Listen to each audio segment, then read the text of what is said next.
तो मेरे साथ-साथ क्या मेरे छोटे वाले भैया हैं, वो क्या यूपीएससी की तैयारी करते हैं। तो उनको देख-देख के मैं बहुत मोटिवेट होती थी, कि मेरे भाई तैयारी कर रहे हैं, तो साथ में है तो वो हेल्प कर सकते हैं मेरे पढ़ाई के लिए। तो उनके साथ-साथ मैं ये सब पढ़ाई तैयारी स्टार्ट कर दी।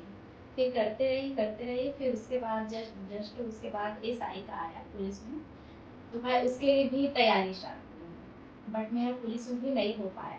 जैसे कि आपने इसकी तैयारी करना चालू की, आप अपने छोटे भाई से बड़े भाई से आपके आप मोटिवेट होते थे, तो आपने इसकी तैयारी की। लेकिन एक टाइम बाद जब इसका आपने पेपर दिया, आपका सिलेक्शन नहीं हुआ, तो आपको लगा होगा ना कि यार इसमें भी नहीं हुआ, मेरा नीड में भी नहीं हुआ था, इसमें भी नहीं हुआ था। तो वो जो पीरियड था, उस पीरियड को आपने कैसे टैकल किया? मतलब ऐसा क्या किया कि आप डिप्रेशन या फिर मतलब उस चीज़ से बाहर आ पाए?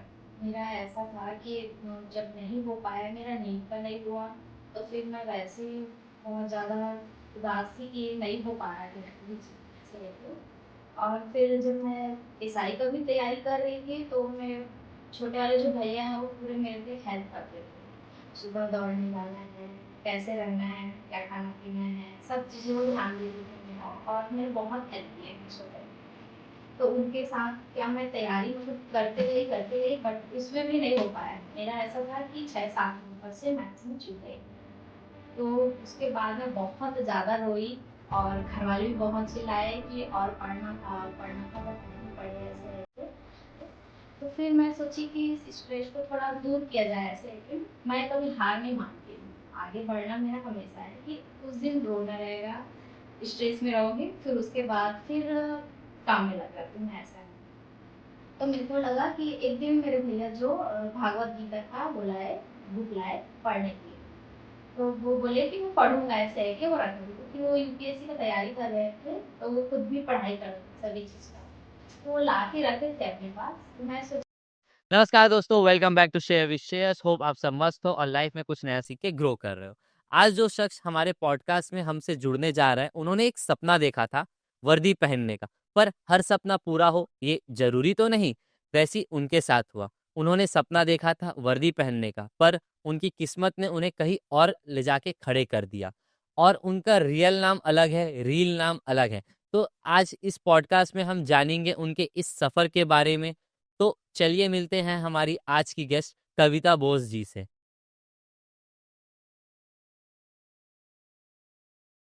कविता जी, मैं सबसे पहले ये चाहूँगा कि आप अपने बारे में हमारे दर्शकों को कुछ बताएं। हेलो, नमस्ते। मेरा नाम कविता बोस है। मैं बलौदा बाज़ार से बिलॉन्ग करती हूँ और मैं अभी मिस क्वीन ऑफ छत्तीसगढ़ जीत चुकी हूँ और सेंट्रल इंडिया रनर अप आई। कविता जी, मैं ये जानना चाहूँगा, जैसे आप बलौदा बाजार से बिलोंग करते, तो वहाँ की गलियों में आपका बचपन कैसा भी था? एक्चुअली मैं बलौदा बाज़ार से बिलॉन्ग करती हूँ, बट क्या मैं भाटापार में अपने नानी के घर रहती थी। मेरी स्कूलिंग मेरा मतलब कि वहीं मैं पैदा हुई हूँ और वहीं से मेरा पढ़ाई पूरा कंप्लीट हुआ है। आपने किस सब्जेक्ट में अपनी स्कूलिंग कंप्लीट की? मतलब 11th-12th में हम सब्जेक्ट लेते हैं ना, क्या नाम था? मेरा बायो था। बायो लिया था, तो आपने नीट की तैयारी की होगी, उसके लिए 1 साल ड्रॉप किया होगा, तो उसका ऐसा कुछ आपने किया था क्या? हाँ, मेरा 1 साल ड्रॉप था। 1 साल पूरा मैंने नीट के लिए तैयारी की। फिर उसके बाद मेरा नहीं हो पाया, तो फिर मैं उसके साथ-साथ बीए का भी डाल दी, तो उसका एग्ज़ाम वगैरह दिलाई थी। ग्रेजुएशन मेरा उसी में हुआ है। मुझे एक बात आपके बारे में पता है कि आपने एक चीज़ की तैयारी शुरू की थी, पीएससी यूपीएससी की। हमको उसके बारे में कुछ बताएं ना। मैं क्या जब डॉक्टर की पढ़ाई करती थी, तो मेरा क्या उस टाइम पे नहीं हुआ, तो मैं बहुत डिमोटिवेट हो जाती थी कि मेरा नहीं हो पा रहा है, ऐसे है कि। फिर मैं सोची कि अगर ये नहीं हो रहा है तो किसी और चीज़ में भी कर सकती हूँ मैं, लाइफ तो रुकती ही है नहीं। तो मैं सोची चलो कुछ और करके देखते हैं। तो मेरे साथ साथ क्या मेरे छोटे वाले भैया हैं, वो क्या यूपीएससी की तैयारी करते थे, तो उनको देख देख के मैं बहुत मोटिवेट होती थी कि मेरे भाई तैयारी कर रहे हैं, तो साथ में है तो वो हेल्प कर सकते हैं मेरा पढ़ाई के लिए। तो उनके साथ साथ मैं ये सब पढ़ाई तैयारी स्टार्ट कर ली। फिर करते रही, फिर उसके बाद जस्ट उसके बाद एसआई का आया पुलिस में, तो मैं उसके लिए भी तैयारी स्टार्ट की, बट मेरा पुलिस में भी नहीं हो पाया। ज़्यादा मुझे पता है एसआई का अनाउंसमेंट 2018 में हुआ था, लेकिन उसके पेपर बहुत लेट हुए। तो उसके कारण आपका मतलब कुछ फोकस हिल गया था, या फिर आपने मतलब कुछ और कारण से आपका नहीं हो पाया? आपको लगता क्या है, रीजन क्या होगा आपका नहीं हो पाने का? एक तो रीज़न ये भी था कि बहुत लेट से हो रहा था। हर साल लोग जो तैयारी करते हैं यूपीएससी, पीएससी का, और उनका नहीं हो पाता है तो बहुत दुखी होते हैं लोग। तो मेरा ऐसा था 2-3 साल मतलब पढ़ाई करते करते कर ही रही थी, बट क्या इसका उस टाइम कुछ प्रॉब्लम चल रहा था तो नहीं आ रहा था। तो 2020-21 में कोरोना काल आ गया था, जिसके नाम से मैं रुक गई कि अब लॉकडाउन चल रहा था। उस टाइम में ऐसा था कि लोग कभी भी कुछ भी हो जा रहे थे, और मेरे को खुद कोरोना हो चुका था घर में। तो हमारे घर में सभी लोग लॉकडाउन में चल रहे थे और कोरोना सभी को हो गया था। तो बहुत तकलीफ़ हो रही थी उस टाइम पे कि अब लाइफ के लिए सोचेंगे, इंसान की पढ़ाई लिखाई देखेंगे, और वैसे भी बहुत सिचुएशन उस टाइम बहुत बेकार चल रही थी। तो उस टाइम मैं सोची कि अभी थोड़ा ड्रॉप करती हूँ इनसे, कि फिर मैं ज़्यादा ध्यान देने छोड़ दी, उस तरफ हटा दी, अभी नहीं करूँगी मैं, थोड़ा आगे देखते हैं ऐसे। जैसे कि आपने इसकी तैयारी करना चालू की, आप अपने छोटे भाई से, बड़े भाई से आपके आप मोटिवेट होते थे, तो आपने इसकी तैयारी की, लेकिन एक टाइम बाद जब इसका आपने पेपर दिया, आपका सिलेक्शन नहीं हुआ, तो आपको लगा होगा ना कि यार इसमें भी नहीं हुआ, मेरा नीड में भी नहीं हुआ था, इसमें भी नहीं हुआ था। तो वो जो पीरियड था, उस पीरियड को आपने कैसे टैकल किया? मतलब ऐसा क्या किया कि आप डिप्रेशन या फिर मतलब उस चीज़ से बाहर आ पाए? मेरा ऐसा था कि जब नहीं हो पाया, मेरा नीट का नहीं हुआ, तो फिर मैं वैसे बहुत ज़्यादा उदास थी कि नहीं हो पा रहा मेरा किसी चीज़ में, ऐसे है कि। और फिर जब मैं एसआई का भी तैयारी कर रही थी, तो मैं छोटे वाले जो भैया हैं वो पूरे मेरे पे हेल्प करते थे। सुबह दौड़ने जाना है, कैसे रहना है, क्या खाना पीना है, सब चीज़ें वो ध्यान देते थे मेरा, और मेरा बहुत हेल्प किए मेरे छोटे वाले भैया। तो उनके साथ क्या मैं तैयारी मतलब करते गई, बट उसमें भी नहीं हो पाया। मेरा ऐसा था कि 6-7 नंबर से मैथ्स में चूक गई मैं। तो उसके बाद मैं बहुत ज़्यादा रोई, और घरवाले भी बहुत चिल्लाए कि और पढ़ना था बट नहीं पढ़े, ऐसे है कि। तो फिर मैं सोची कि इस स्ट्रेस को थोड़ा दूर किया जाए, ऐसे है कि मैं कभी हार नहीं मानती हूँ। आगे बढ़ना मेरा हमेशा है कि कुछ दिन रोना रहेगा, स्ट्रेस में रहूँगी, फिर उसके बाद फिर काम में लग जाते हैं, ऐसा है। तो मेरे को लगा कि एक दिन मेरे भैया जो भागवत गीता का वो लाए, बुक लाए पढ़ने के लिए। तो वो बोले कि मैं पढ़ूंगा, ऐसे है कि वो रखे थे, क्योंकि वो यूपीएससी का तैयारी कर रहे थे, तो वो खुद भी पढ़ाई करते थे सभी चीज़ का। तो वो ला के रखे थे अपने पास। तो मैं सोची कि भैया तो नहीं पढ़ रहे, तो मैं तो पढ़ लेती हूँ। जब आया घर में तो गए थे, तो फिर उसको जैसे पढ़ना स्टार्ट की हूँ, मेरा बहुत फ़ायदा हुआ उससे। मैं थोड़ा स्ट्रेस कम होने लगा मेरा, और मैं लाइफ के बारे में सीखती गई, नई नई चीज़ें जानने लग गई। भगवद गीता ने आपके लाइफ में बहुत इम्पोर्टेंट रोल प्ले किया। हाँ। मतलब भगवद गीता ने आपके लाइफ में बहुत इम्पोर्टेंट रोल प्ले किया, तो वो किस किस मायने में किया, आप उस चीज़ को एक्सप्लेन कर सकते हैं? भागवत गीता पढ़ने से ये हुआ, मेरे लाइफ में बहुत कुछ चेंजेस आए, जिसमें ये था कि मेरे को ऐसा लगा कि अगर मैं पढ़ाई में नहीं कर पा रही हूँ तो मुझे कुछ और भी करना चाहिए, और ये मुझे भागवत गीता से ही सीखने मिला है सब चीज़ें। तो मैं उस टाइम क्या, जब मेरे भैया लाए मेरे पास भागवत गीता को, वो लाए, तो फिर मैं सोची कि मुझे पढ़ना चाहिए, तो मैं उसको पढ़ने लग गई। तो मुझे बहुत कुछ सीखने मिला भागवत गीता से। और मेरे भैया भी हैं जो वो बोले कि तुम पढ़ रही हो तो इसको पूरा ख़त्म करना। मेरे भैया जो पीएससी का तैयारी करते थे, यूपीएससी का, तो उनके थ्रू मैं बहुत कुछ चीज़ें सीखी हूँ कि हाँ मुझे पढ़ाई करना चाहिए, कैसे आगे बढ़ना है, ये सारी चीज़ें सिखाई। और जब मैं एसआई का तैयारी कर रही थी, तब मेरा ऐसा था कि पूरा रूटीन मतलब कि एक सीक्वेंस से चल रहे थे कि हाँ मुझे कब उठना है, कब खाना है, कब कैसे करना है। तो मैं बहुत मेहनत की थी, बट थोड़ा सा पढ़ाई में और मेहनत करती तो आज मैं एसआई बन गया रहती, बट नहीं कर पाई। तो मैं उस टाइम पे बहुत ज़्यादा डिस्ट्रैक्ट हुई थी, बहुत रोई थी। और घर वाले तो जानते हो वैसे सुनाते ही रहते हैं कि नहीं कर पाए, पढ़ लेना था, बट नहीं हो पाया तो मेरे से तो क्या करती। मैं सोची कि चलो ठीक है, ये नहीं हुआ तो कुछ और करूँगी मैं, बट मैं हार नहीं मानी। उसके अलावा भी मैं सोची कि मुझे जो करना है वो मैं करूँगी। तो मैं भागवत गीता पढ़ते पढ़ते ये सीखी कि वहाँ कृष्ण भगवान अर्जुन से ये बोलते हैं कि अगर तुम मोह माया या फिर अपने मर्जी से हर चीज़ें करना चाहोगे तो वो कभी कभी ऐसा होता है कि नहीं होता है। आपको लाइफ कुछ और भी देती है और कभी कभार ऐसा हो जाए, किस्मत के भरोसे तो कभी मत बैठना, क्योंकि किस्मत का खेल निराला होता है, वो कभी भी बदल सकता है। तो किस्मत के भरोसे मैं कभी नहीं बैठती हूँ।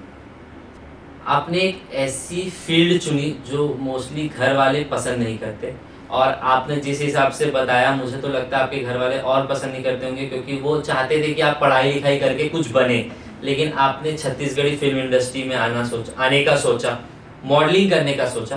तो उस समय घर वालों का क्या रिएक्शन था, आपको क्या क्या सुनना पड़ा और आपने उस चीज़ों को कैसे टैकल किया? एक्चुअली में ये हुआ कि मेरे साथ कुछ ऐसी घटना हुई थी जिसके नाम से मैं बहुत स्ट्रेस में रहती थी, बहुत ज़्यादा। उन घटनाओं का जिक्र आप कर सकते हैं पॉडकास्ट में, कंफर्टेबल है तो? ज़्यादा नहीं कर सकती, थोड़ा बहुत बस। जी, जितना आपको उचित लगे। हाँ, उसमें ये था कि उस टाइम पे एक होते हैं ना, कई तो एक कैंप बताना होता है, तो वो सब चीज़ें नहीं थी।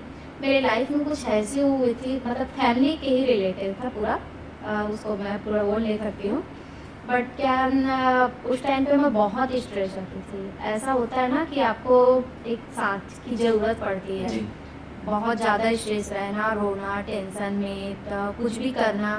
तो मैं क्या ना उस टाइम पे बहुत ज़्यादा रोती थी, खाना वाना छोड़ दी थी और स्ट्रेस रहती थी।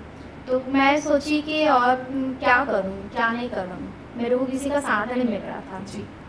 लेकिन बट एक थे जो मेरे बड़े भैया थे, वो हमेशा मेरे साथ खड़े रहते थे, हमेशा। बट क्या फिर भी मैं कंफर्टेबल नहीं थी, बहुत ज़्यादा मतलब स्ट्रेस में थी उस टाइम पे। तो एक होता है ना कि अगर इंसान स्ट्रेस में रहता है तो उसको सहारे की ज़रूरत रहती है। सहारे इंसान से नहीं मिलता है तो वो कहाँ जाते हैं, भगवान के पास। तो भगवान के पास जाते थे, तो मैं बहुत मंदिरों में जाने लग गई, थोड़ा वहाँ बैठ के आती थी तो मेरे को शांति सुकून मिलता था। चलो कुछ तो सही हो रहा है, ऐसे कि सोचती थी कि मेरे साथ इतना गलत हुआ है, मतलब जो भी हुआ था। तो मैं स्ट्रेस में इतना थी कि मैं पता है कहाँ किस लेवल तक चली गई थी, अंधविश्वास तक चली गई थी, ऐसा हुआ। तो फिर मैं सोची इतना गलत, मतलब कि क्या हुआ कि मैं अंधविश्वास में जा रही हूँ, ऐसे खुद अपने आप से क्वेश्चन करने लगी मैं। फिर मैं सोची कि नहीं, ये मेरी लाइफ नहीं है, जो भी हुआ हो मुझे छोड़ना है और आगे बढ़ना है। इसीलिए मैं फिर वहाँ से जैसी भी वो अंधविश्वास पे जहाँ जा रही थी, कई कांडो पैदा वगैरह से भी मिली हूँ, ऐसा हो गया था मेरा। और इस चीज़ के बारे में मेरे घर वालों को किसी को नहीं खबर था, क्योंकि मैं स्टेज खुद में रहती थी, घर वालों को नहीं दिखाती थी, उनको पता नहीं था कि क्या मेरे साथ क्या हुआ है, क्या नहीं हुआ है। तो सिचुएशन इतना गंदा था मेरा कि मंदिर मस्जिद जाके बैठने लग गई। तो एक दिन मेरा ऐसा हुआ कि वहीं घर के पास में मंदिर है, मैं वहाँ मंदिर गई हूँ। तो वहाँ क्या सीजी एक्टिंग का वो चल रहा था, एल्बम शूट कर रहा था। तो फिर मैं वहाँ जैसे ही गई हूँ तो आधा घंटे बैठी थी और मैं वो लोग को देखते रही, जो शूटिंग चल रहा था ना, एल्बम का था, बाबा जी का था, तो वो चल रहा था। फिर मैं बहुत टाइम 1 घंटा वहाँ बैठ के देखने लग गई, देखी हूँ। फिर उस वक्त मैं सोची कि आखिर एक्टिंग में मेरे को भी इंटरेस्ट है। उससे पहले मैं रील्स वगैरह बनाती थी, मेरे को बहुत अच्छा लगता है, सोशल मीडिया में मैं पहले से थी। तो मैं सोची सर से तब बात करूँ कि ऐसे है।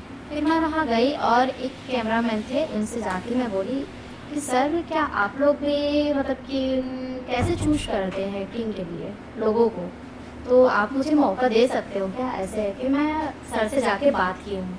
तो सर बोले हाँ बिल्कुल आप कर सकते हो, अगर रील्स वगैरह बनाते हो, कितने अपने फॉलोअर्स हैं, क्या करते हो, ये सब चीज़ मेरे से पूछे। तो मैं वहाँ तुरंत फिर सर से जो भी बातें थी वो मैं बात करने लग गई, बात की हूँ। फिर सर मेरे से नंबर लिए, फिर वहाँ से मैं आ गई। उसके 3-4 दिन बाद ही सर मेरे को कॉल किए कि आप एक सॉन्ग है एल्बम का, आप करोगे क्या हमसे, मतलब कि नॉर्मल ऐसे सॉन्ग था छत्तीसगढ़ी में। तो मैं बोली, उस टाइम भी मेरा वही सिचुएशन वही था कि थोड़ा स्ट्रेस में थी तो ज़्यादा ध्यान नहीं दे पा रही थी। तो बोली हाँ ठीक है सर मैं बताऊँगी। फिर मैं नहीं गई, शूटिंग में नहीं गई, मेरे को शायद बुलाए थे, पूरा सब चीज़ें डिटेल्स बता दिए थे कि ये कास्टिंग रहेगा, ये हीरो है, एक दिन का शूट रहेगा रायपुर में करके वो मेरे को बोली। तो मैं वहाँ नहीं जा पाई, नहीं गई हूँ। फिर उसके बाद फिर ये हुआ मेरे साथ कि मैं फिर पढ़ाई में थोड़ा ध्यान देने लगी। लेकिन ऐसा रहता है ना, आप स्टेज में हो तो पढ़ाई में मन नहीं जाता है। तो मैं सोची कि कुछ जॉब वगैरह कर लेती हूँ तो उससे थोड़ा क्या डिस्ट्रैक्ट हो जाऊँगी, थोड़ा माइंड सेट रहेगा ऐसे है कि। अब भागवत गीता तो मैं छोड़ ही नहीं थी, पढ़ ही रही थी। मेरे को समझ में आए या दिमाग में घुसे या मत घुसे, लेकिन पढ़ना मैं नहीं छोड़ी, भागवत गीता को पढ़ते रहे उस टाइम में।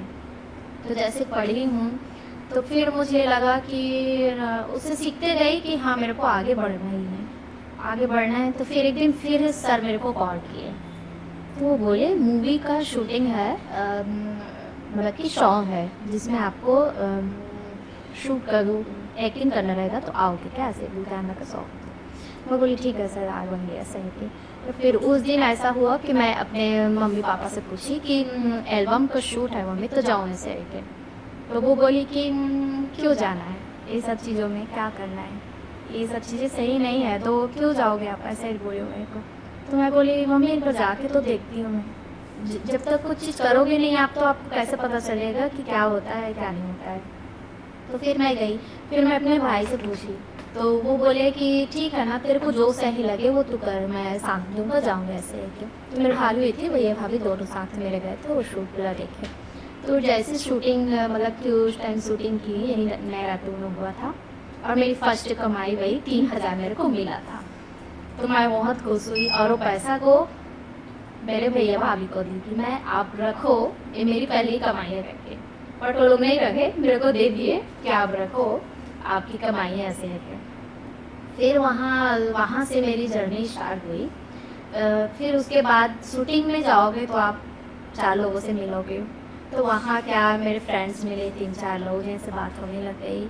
फिर वो सोशल मीडिया में एक दिन ये मॉडलिंग का डाले कि मॉडलिंग शो होने वाला है रायपुर में, तो आप करोगे क्या ऐसे के, मेरे को क्वेश्चन मतलब पूछेगा। तो मैं बोली क्या होता है मॉडलिंग, कैसे टाइप है, इसमें क्या करते हैं। मॉडलिंग का तो सिर्फ एक हम मोबाइल मतलब कि टीवी में रियल लाइफ में ये जानते थे कि ऐसा ऐसा होता है मॉडलिंग में, तो लोग पसंद नहीं करते हैं। तो फिर मैं थोड़ा डर गई कि करना चाहिए कि नहीं करके। तो जैसे आपने एक थोड़ा हम आगे आ गए, मुझे एक चीज़ जाननी थी, आपकी जो सोशल मीडिया प्रोफाइल है हाँ उसमें एक अलग नाम है और आपका असली में एक अलग नाम, उसकी कहानी आप पहले बताएं फिर हम मॉडलिंग पे आएंगे। मतलब मेरा सोशल मीडिया पे जिया बोस के नाम है और रियल नेम मेरा कविता बोस है। जी एक्चुअली में मेरा कविता बोस नाम है, बट क्या मैं ज़्यादातर पसंद नहीं करती हूँ अपने नाम को। तो ये हुआ कि बच्चे लोग जो है मेरे जो क्लोज थे उनको उनके साथ रहती थी, तो वो लोग क्या मेरे को कविता ना बोल के जिया जिया बोलने लगते हैं। तो वहीं से मेरा नाम जिया रखा गया। अब सभी लोग मेरे को घर में सिर्फ जिया ही जिया बोलते थे, और कविता मतलब मेरा रियल नेम चल रहा है। आपका जो रियल नेम है कविता, वो आपको क्यों नहीं पसंद था? एकदम सिंपल नेम है, मतलब कि अच्छा नहीं मतलब लगा। ऐसा कुछ था क्या, मम्मी पापा ने मेरे से बिना पूछे रख दिया तो मुझे पसंद नहीं है? नहीं ऐसा तो नहीं था। अब मम्मी पापा को जो पसंद आया वो रख लिए थे, बट क्या एक होता है ना कि ये नाम से ही इंसान बनता है। तो मैं सोची कि नाम उतना खास नहीं है मेरा, कुछ और नाम रखना था, क्यों मेरा नाम ऐसे रखो, ऐसे मैं बोलती थी अपने मम्मी पापा को। तो आपके जो करीबी थे, आपके जो घनिष्ठ मित्र थे, हाँ। उन्होंने आपको जिया जिया क्यों बोला? उसके लिए कोई कारण था या फिर ऐसे ही बोलते थे? नहीं नहीं, वो बच्चे थे तो वो क्या प्रॉपर मेरे को कभी नहीं बोल पाते थे। और घर में मेरा और एक नाम है जुर्री बोलते हैं। अच्छा। तो वो नहीं बुला पाते थे, छोटे छोटे बच्चे रहते हैं वो जी। प्रॉपर नाम नहीं ले पाते, तो वो क्या जिया जिया जिया जिया बोलते थे। तो जिया जिया बोलो ऐसे है कि ना, फिर जिया नाम मेरा स्टार्ट। अब जैसे कि आप पहले बताए थे मॉडलिंग के सफ़र में, तो उस पे आ जाते हैं। आपने बताया कि आपको एक सोशल मीडिया का पोस्ट दिखा, आपने सोचा कि जाना चाहिए नहीं जाना चाहिए, लेकिन जब आप गए पहली बार तो आपका एक्सपीरियंस कैसा था? जब आप पहली बार उस रैंप में अंबिकापुर में जब आपका शो हुआ था, तो आपने उस रैंप में जब चला तो वो फीलिंग क्या थी? ये था कि फर्स्ट टाइम जब मेरे को पता चला था कि मॉडलिंग शो है, तो मॉडलिंग का थॉट तो वही था कि मॉडलिंग पता नहीं कैसे होता है, मुझे जीरो नॉलेज था उसके बारे में। फिर मैं उससे पूरा डिटेल्स पूछी हूँ मेरे फ्रेंड से, तो वो बताया कि ऐसा कुछ भी नहीं है, नॉर्मल होता है, तो आपको ये करना रहेगा, ऐसा आना है, ऐसे है कि बोले। और उसमें पहली बात तो फीस रहती है। हाँ। तो पैसे का दिक्कत था, और घर वालों को बोल के जाती मेरे को मॉडलिंग करना है, इतना पैसा चाहिए, तो नहीं देते। तो घर वाले मना ही किए कि ये सब चीज़ें मत करो। मतलब कि बहुत रोक लगाए, अब सपोर्ट नहीं कर रहे थे उस टाइम पे। फिर मैं सोची कि नहीं, मैं जाके ही देखूँगी, क्योंकि मेरा ये था कि भाई मैं नई चीज़ें सीखना चाहती हूँ हमेशा। जी। मैं बोली इसका भी एक्सपीरियंस मेरे को लेना चाहिए। मेरे को नहीं आता फील्ड में जाके।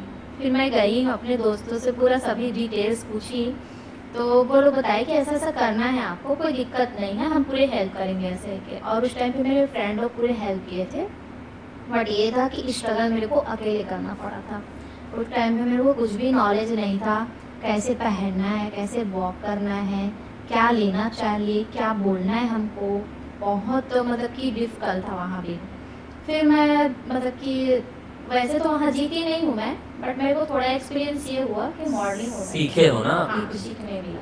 तो जब आपका ये सफ़र शुरुआत हुआ तो आपने बैलेंस कैसे किया, सीजी इंडस्ट्री में और मॉडलिंग के बीच में बैलेंस कैसे किया दोनों चीज़ों को? ऐसा था कि एक मेरे को शौक मिला था, उसके बाद से स्टॉप हो गया था। फिर मैं मॉडलिंग जब फील्ड में उतरी हूँ, तो फिर मेरा सिर्फ मॉडलिंग ही चला है। और मॉडलिंग में इतना ग्रो की हूँ कि अभी मेरे को सभी लोग जानते हैं कि जिया बोस के नाम से सेंट्रल इंडिया जीती करके। मुझे एक चीज़ जानना था, मतलब ये थोड़ा आउट ऑफ बॉक्स हो सकता है, ऑफ द टॉपिक्स हो सकता है। आपने कभी सोचा था आप एसआई की तैयारी यानी यूनिफॉर्म पहनने की तैयारी करते करते ऐसे किसी फील्ड में आ जाएंगे? नहीं, बिल्कुल नहीं सोची थी। अब जब आप सोचते हो ये चीज़ तो आपको कैसा लगता है? हमको अच्छा लगता है कि चलो मैं एक चीज़ नहीं कर पाई। मेरे को था कि एक वर्दी पहनने का शौक मतलब बहुत बड़ी बात है।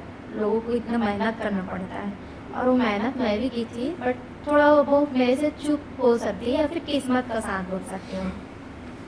बट फिलहाल ऐसा हुआ कि मेरे को मॉडलिंग करियर में अगर अच्छा मिल रहा है तो मैं इसमें ही आगे बढ़ती हूँ, ऐसे कि मैं सोची थी। आपने सेंट्रल इंडिया का टाइटल जीता, उसका प्रोसेस क्या था? एक्चुअली में मैं सेंट्रल इंडिया से पहले भी टाइटल जीत चुकी हूँ। मेरा था क्वीन ऑफ छत्तीसगढ़, जहाँ मैं बिलासपुर में की थी। वो मतलब कि सेकंड वाला था मेरा, जहाँ मैं विनर बनी हूँ। और वहाँ भी मैं मतलब कि विनर मैं इसलिए बनी क्योंकि मैं अपने छत्तीसगढ़ को प्रेजेंट की थी, पूरा ही बस्तर लुक में दी थी, और सबसे डिफरेंट था मेरा, इसलिए मैं वहाँ विनर बनी थी। उसके बाद दूसरा मैं अंबिकापुर में फिर की हूँ, तो वहाँ मैं रनर अप बनी। फिर उसके बाद मैं सेंट्रल इंडिया में आई, तो सेंट्रल इंडिया में जैसे कि आपने अभी तक 3 टाइटल जीता आई गेस।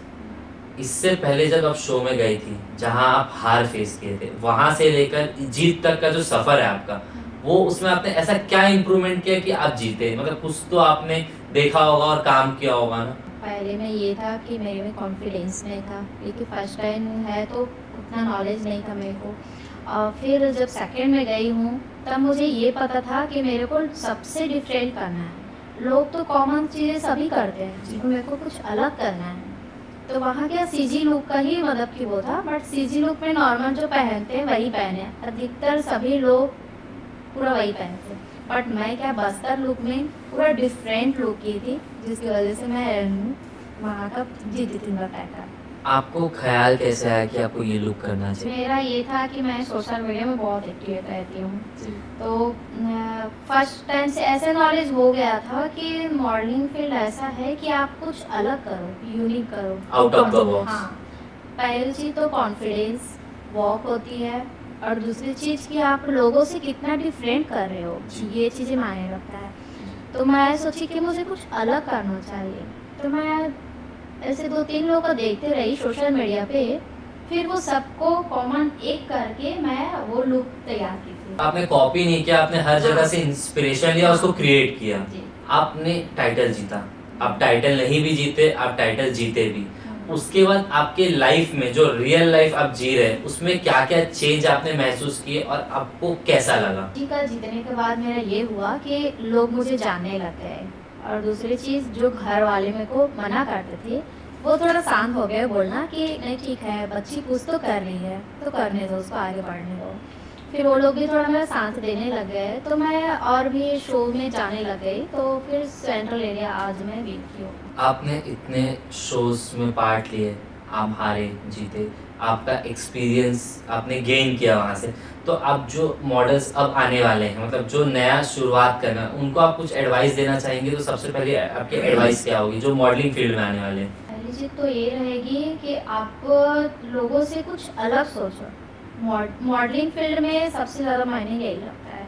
कॉमन चीज़ें तो सभी लोग ही करते हैं, एक दूसरे का देख के, सोशल मीडिया में देख के कर लेते हैं, बट क्या सोशल मीडिया से आप 4 देख के उसको एक कैसे बनाओगे?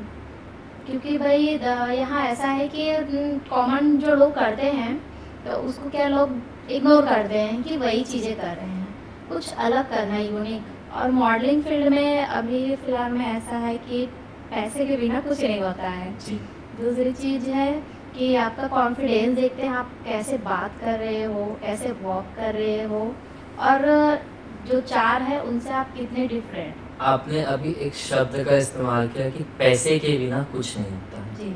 मैं आपसे ये जानना चाहूँगा, आपने टाइटल जीते तो आपको नेगेटिव कमेंट भी आए होंगे, किसी ने ये कहा होगा यार पैसे देके जीते, किसी ने कुछ और कहा होगा, तो उस चीज़ को आपने कैसे टैकल किया? मेरा ये था कि सभी लोग ये बोलते थे कि आप इतना पैसा दो, आपको क्राउन दे देंगे हम। बहुत ऑफर आया, बट ये था कि मेरा नॉलेज इतना था कि मेरे को हर किसी से डिफरेंट करना है। तो आपको जैसे कोई बोल देता था चलते फिरते यार ये पैसा देके जीती होगी, या फिर कुछ थर्ड पार्टी मैटर करती, तो वो जब सुनते थे तो आपको बुरा लगता होगा, तो वहाँ पर आप उन चीज़ों को कैसे मतलब फील करते थे ताकि बुरा ना लगे? हाँ, ये तो हुआ था, बहुत लोग मेरे से आके बोले थे कि आप पैसा दिए हो क्या, ऐसे है कि। मैं अब थोड़ा सा पीछे आना चाहूँगा, जो बात शायद हमारी अधूरी रह गई थी सीजी फिल्म इंडस्ट्रीज़ की।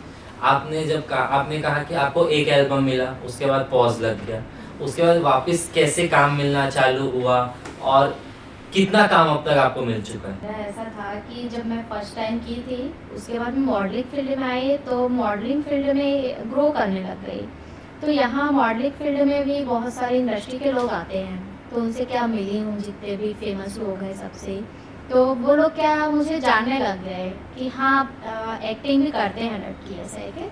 फिर मेरे को कॉन्टेक्स्ट बढ़ने लग गए कि आप आओ हमारे साथ भी एल्बम बनाओ, मूवी बनाओ, से के। मूवी तो अभी नहीं की मैं, लेकिन एल्बम मैं अभी 5 से 6 साल कर चुकी हूँ। होप आप जल्दी मूवी करेंगे, हमारी विशेष रहेगी। मैं एक चीज़ जानना चाहूँगा, इससे पहले जो मेरा पॉडकास्ट हुआ था उसमें दीक्षा साहू करके एक मैम आई थी, वो बहुत अच्छी मॉडल है और सीजी एक्ट्रेस है। उनसे एक चीज़ डिस्कशन हुआ था सीजी फिल्म फेयर अवार्ड को लेके। आपका इस बारे में क्या विचार है? ऐसा कुछ छत्तीसगढ़ में होना चाहिए? जी हाँ, बिल्कुल होना चाहिए, क्योंकि लोग इतने ग्रो कर रहे हैं, इतने सारे लोग आ रहे हैं, अच्छी एक्टिंग कर रहे हैं। मॉडलिंग फील्ड में तो ऐसा है कि कई डायरेक्टर ये सोचते हैं कि वो मॉडलिंग कर रहे हैं तो एक्टिंग नहीं कर पाएंगे, और क्या उनको हमको प्रूफ करना पड़ता है कि हम एक्टिंग भी कर रहे हैं। तो उसमें से कुछ लोग ही हैं जो मतलब कि चूज़ कर पाते हैं। तो जो लोग हैं ग्रो कर रहे हैं, जैसे कि मैं खुद हूँ, ग्रो कर रही हूँ, तो हाँ होना चाहिए। अब आप इतना आगे बढ़ चुके हैं ये सब फील्ड में, आप कभी फिर से सोचेंगे यूपीएससी पीएससी करने का? अगर मौका मिला तो कर भी सकती हूँ, बट इस फील्ड में हूँ तो टाइम बिल्कुल नहीं मिल पाती है पढ़ने आने का। फिर भी मैं कवर कर रही हूँ। मेरा जो वर्दी का सपना है वो अभी भी है मेरे लिए, और जितना हो सके मैं कोशिश करूँगी अभी भी, और इस फील्ड को भी नहीं छोड़ूंगी, क्योंकि यहाँ से मेरी पहचान बनते जा रही है। क्या पता आपको कोई ऐसी, मतलब बहुत बड़ा अंतर है दोनों में, लेकिन हाँ। एक सोच आती है, क्या पता आपको एक ऐसी फिल्म मिल जाए जिसमें आपको एसआई इंस्पेक्टर किसी का किरदार निभाया मिल जाए, तो एक बार के लिए वो फील जरूर आप ले पाएंगी। बिल्कुल, मेरे लिए और बहुत अच्छा होगा कि मुझे चलो रियल लाइफ में नहीं मिला तो एक फिल्म में। इस मुकाम में आ चुकी है, आपने 3 से 4 टाइटल जीत गए, आप इतनी सारी एल्बम्स कर चुके, होप आप आने वाले समय में मूवी भी करें। आने वाले दिनों में या फिर आने वाले साल में आपके कुछ एम्स है, या फिर आपका कोई सपना है कि मेरे को यहाँ तक कैसे भी करके पहुँचना है? यहाँ है, पहले तो ये है कि मेरे को कोई मूवी में मिलना ही चाहिए, काम करना है, तो उसके लिए बहुत कोशिश कर रही हूँ मैं, क्योंकि उसके बाद से ही एक जो एक्टर रहते हैं उनकी रियल लाइफ स्टार्ट होती है। तो मेरा सपना ये है कि मैं मूवी बनाना चाह रही हूँ, और कोई ना कोई मुझे ले, ऐसा सोच रही हूँ, क्या होता है इस पॉडकास्ट सुनने के बाद ले। और दूसरी चीज़ मेरा एम जो है, और वो मैं अभी डिस्कस नहीं करूँगी इसके बारे में, बट अगर मैं आगे बढ़ गई, वहाँ तक पहुँच गई, तो मैं आपके साथ ज़रूर शेयर करूँगी। होप आपको ये कोई पॉडकास्ट देखे यार और आप ले ले, क्या है थोड़ा बहुत क्रेडिट फिर हम भी ले लेंगे ना, शेयर विश्लेष पे आए और मूवी मिल गया करके। जैसे कि आपने टाइटल जीते, होप आपको बहुत जल्दी मूवी भी मिले, लेकिन एक सबसे बड़ा सवाल आता है हर किसी के मन में और हर घर वाले ये चीज़ चाहते, पैसे। तो आप जितने भी अभी तक एल्बम किए हैं उसमें आपकी कुछ इनकम हुई है, या फिर सब कोलैब बेसिस में हो, या फिर सब ऐसी नॉर्मल तरीके से? जितने भी मैं अभी एल्बम किए हूँ सब में मुझे पैसे पे हुए हैं, क्योंकि पैसे के बिना कुछ नहीं है। अब क्या मैं अब खुद की कमाई कर रही हूँ, जितने भी पैसे हो मुझे मिल जाता है एल्बम्स करने में। और बाकी और कुछ चीज़ें मैं जो कर रही हूँ जिसके थ्रू मतलब मुझे पैसे थोड़ा कमाने मिल जाता है। तो घर वालों का ये है कि उनको जब तक थोड़ा इनकम नहीं दोगे तब तक ये सोचते हैं कि बच्ची है, आ जा रही है, ये सब चीज़ें कर रही है, सही नहीं है, फिर भी हम आने जाने दे रहे हैं। तो अब क्या मैं इनकम कमा रही हूँ, थोड़ा वो फिर पैसा मिल रहा है तो मैं देती हूँ, तो उनको खुशी होती है कि चलो मेरी बेटी कुछ तो मुझे दे रही है ऐसे। और एक्चुअली में सबसे बड़ा मेरा कारण ये था कि मेरे मम्मी पापा मेरे को ये बोलते, मैं अपने घर की बड़ी बेटी हूँ और मेरा छोटा भाई है।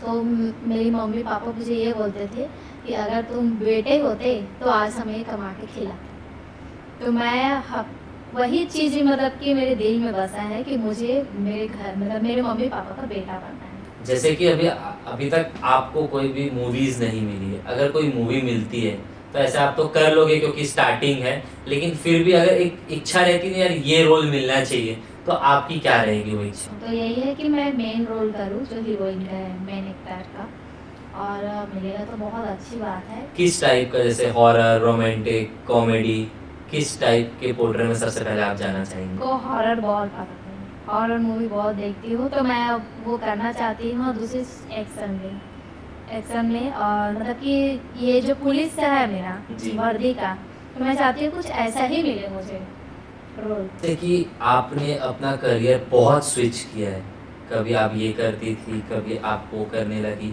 तो इससे दो टाइप की धारणाएं बनती है, एक तो आप फेयरलेस हैं, एक तो आप अनसक्सेसफुल है। तो जब दूसरा वाला जब टैग लगता है, जब पहला टैग लगता है तो अच्छा लगता है या लोग फेयरलेस बोलते हैं, लेकिन जब दूसरा टैग लगता है कि आपको कोई अनसक्सेसफुल बोलता है, तब उस चीज को आप कैसे सोचते हैं और कैसे रिएक्ट करते हैं? बोलते हैं लोग, तो मुझे बहुत बोलते हैं कि तुम तो यूपीएससी पीएससी की तैयारी कर रही थी, बट इस फील्ड में कैसे आ गई, सब मुझे बोलते हैं। बट मेरा कहना ये है कि देखो, आप लाइफ में जितना आगे बढ़ सकते हो बढ़ो, किसी भी चीज़ के लिए रुको मत। अगर ये नहीं हो पा रहा है तो वो करो। किस्मत क्या भरोसे बैठे रहती, तो आज मैं सिर्फ पढ़ाई करते रहती हूँ, लेकिन मुझे आज मौका जब मिला कि आगे बढ़ूँ, अगर पढ़ाई में नहीं मिला तो मॉडलिंग में मिला है, मुझे एक्टिंग में मिला। तो एक्चुअली मेरा पहले से ही था एक्टिंग मॉडलिंग, लेकिन मैं नहीं कर पा रही थी क्योंकि मुझे एक ये था कि मेरे को पढ़ाई करना है। मैं पढ़ाई कर रही थी, बट क्या पढ़ाई में मेरा साथ नहीं दिए तो मैं कुछ और तो कर सकती हूँ। तो मैं हार नहीं मानी, मैं सोची कि चलो जो मेरा करियर आगे लेके जाएगा मुझे, मैं वो करती हूँ। तो जो अपना करियर स्विच करने को देख रहे हो या फिर सोचते हो और नहीं कर पा रहे हो किसी कारण, तो उनको आप कोई एडवाइस देना चाहेंगे, तो पहली एडवाइस क्या होगी? सबसे पहली एडवाइस ये रहेगी कि आप सबसे पहले सिर्फ अपना ही सोचो कि हाँ, मुझे अगर ये चीज़ नहीं हो रहा है तो मैं और क्या कर सकती हूँ। और अगर आप वो कर सकते हो, मतलब कि जो कर रहे हो वो नहीं हो पा रहा है, लेकिन जो करना चाह रहे हो वो हो जा रहा है, तो उस चीज़ को करो और आगे बढ़ो। और अगर फैमिली की प्रॉब्लम होती है, लोगों की प्रॉब्लम होती है, पैसे की दिक्कत होती है, बहुत सारी प्रॉब्लम्स आती है लाइफ में, तो वो सब चीज़ को हैंडल करना सीखो कि हाँ, मुझे कब क्या करना है, कब क्या नहीं करना है। और दूसरी चीज़ है कि सबसे पहले अपने आप के ऊपर भरोसा रखो कि नहीं, मेरे से वो नहीं हुआ तो मैं ये तो कर ही सकती हूँ। और दुनिया में ऐसी कुछ भी चीज़ें नहीं है जो आपसे नहीं हो सकता है, आप चाहो तो सभी चीज़ कर सकते हो। आपका बहुत बहुत धन्यवाद। आपने अपना कीमती समय हमें इस पॉडकास्ट पे दिया। आपका आने के लिए बहुत बहुत शुक्रिया। थैंक यू सो मच कि आप भी मुझे इस काबिल समझे कि अपने बारे में बता सकूं मैं। Thank you. होप आप सबको ये वीडियो पसंद आए। प्लीज़ हमारे चैनल को लाइक शेयर सब्सक्राइब करें, क्योंकि हमें आपके सपोर्ट की बहुत ज़रूरत है। प्लीज़ सपोर्ट करें हमें। और आपको आने वाले दिनों में कैसा वीडियोस देखना है, किस टाइप के पॉडकास्ट देखना है, प्लीज़ हमें कमेंट करके बताएं। हम पूरा प्रयास करेंगे वैसा पॉडकास्ट लाने के लिए